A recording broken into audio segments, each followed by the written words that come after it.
So, thanks for having us in. I hope you've had a chance to skim through the white paper.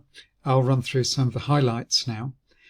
You'll have seen that we basically use two models, the first being a repeat sales index using ordinary least squares, and the second is principal components analysis to generate a linear factor model.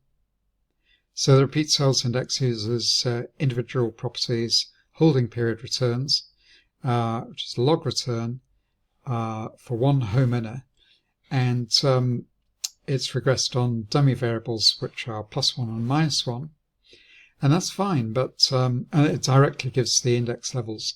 The problem with that is that it implies a data generating process like the one you see top right, which is steppy, and we don't really think that return all accrues at the end of a series of quarters or years. So it's just not an accurate representation. And it also introduces a bias, which is noted in the literature about it's effectively smoothing the process. And so it biases volatility down. As you can see in the GFC in southwest London, it's estimated the drawdown is only 7.5% instead of over 25%, which is more like the reality. And the solution is really simple. You just accrue return. If you've got the dates of the transactions, you can accrue the model return according to the number of days into the period. And it's no more complicated a computation.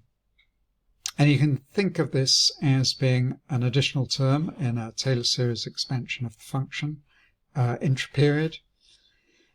So it's all upside, no downside to using accrual. It's been published, but for whatever reason it's not widely used or mentioned in literature reviews.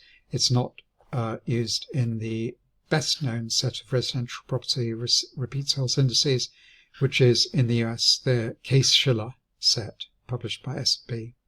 So does it matter? Do you have an opinion? Do you have any questions about this? I'd love to answer any. Okay, if not, then this is why why we think it's important, because that precise accrual allows us to divide up time, not according to the strictures of a calendar period, such as quarterly, but in a custom way that allocates variance. And similar methods have been used, for example, by stock in context of business cycles, or it's used in high-frequency trading domain, where there are kind of bursts of activity and periods of prolonged periods of very little. So in our case, the motivation comes from principal components analysis, the linear factor model, and as in many of these models, our factor 1 is an overall measure of the market movements, and so it's the co-movement of all of the indices, whereas the factors 2 and 3 are what we're going to have more to say about, which are describe the dispersion in returns. Factor 1 has got a pretty regular upwards drift with fluctuations, and it's got one big fall, which was the global financial crisis in 2008. And we haven't got a whole lot at Acycle. We haven't got a whole lot to say about that rather random factor. Other people may.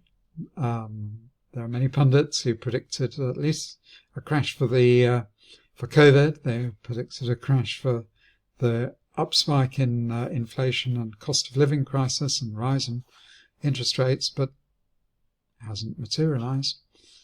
So, but we have got more to say about factors 2 and 3, so we focus on those and we allocate the same amount of cyclical variance to each time period, as you can, and that algorithm converges, you can see in the top right diagram, and that is great. It's not guaranteed because you need a reasonably smooth evolution of variance in order to be able to divvy it up in that way.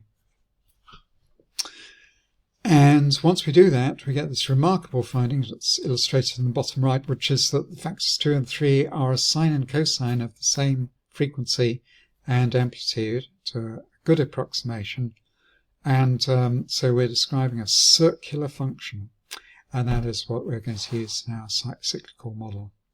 We should be surprised. I was surprised. I hope you're surprised. Do you have any questions about the section? Okay, good. So our next step is to divvy up the country into indices. So a conventional way might be regions, but we have a better way, which is actually more accurate. And we take two extremes, in other words, with no regard to location, but one is the very high value districts, and that actually is prime central London, and the other is the very lowest value districts nationally, which is kind of post-industrial wastes. And we take those two indices, we calculate their betas by projecting onto the factors, and then we rank all of the districts nationally according to their present value divided by their floor area of all the tract properties, and that gives us a ranking, and all we have to do is decide the breakpoints, just 9 numbers, that's all. And so this two-dimensional problem has been reduced to a one-dimensional problem. 9 numbers. And we choose those such that the betas are equally spaced. And the remarkable thing is that they're not just equally spaced, but they lie on a semicircle, as you see in the top right. That should be shocking. I hope it is. It was for me. And again, the algorithm converges. That's very reassuring. And if we put that together with the finding on the factors, we're describing mathematically a propagating wave. You can show this very easily. And the amplitude is big. The semi-amplitude is 20%, peak to trough over 40% in logs. So locally we can do the same thing. We can rank districts within a postcode area, which often is a city, like Manchester, Cambridge, Brighton, etc. And we break it into 3 bins, high, mid and low price. And the reason for doing that is that if we've got 3 indices, we can measure the curvature locally. We want to do that. We want to see how it compares with the national model curvature. And what we find often, as you can see illustrated, is that there's a deficit in the curvature. In fact, they're pretty much linear.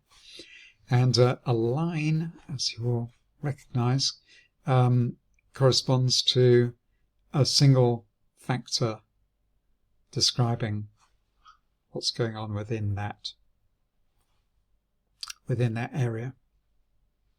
An oscillator.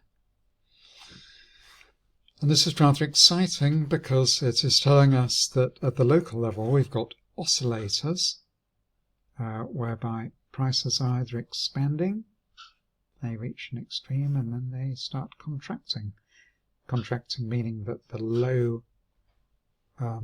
low-priced districts are catching up with the high-priced districts in the cycle. And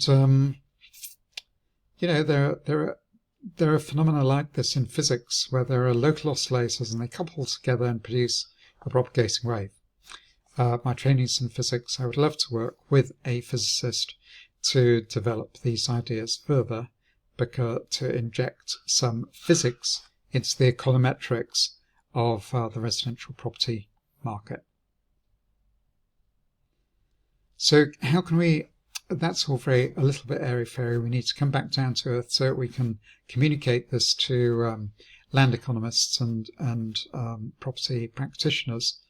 And we think we have a way of doing this, and it comes down to the following observation. We focus on the relative value cycle of each index, and that, in its fitted form, in the attribution to the sinusoid, the factor driver and the betas, gives us a sinusoid for every index. And because it's an analytical expression, it's a sine wave with an amplitude, they've all got the same frequency, and it's got a phase.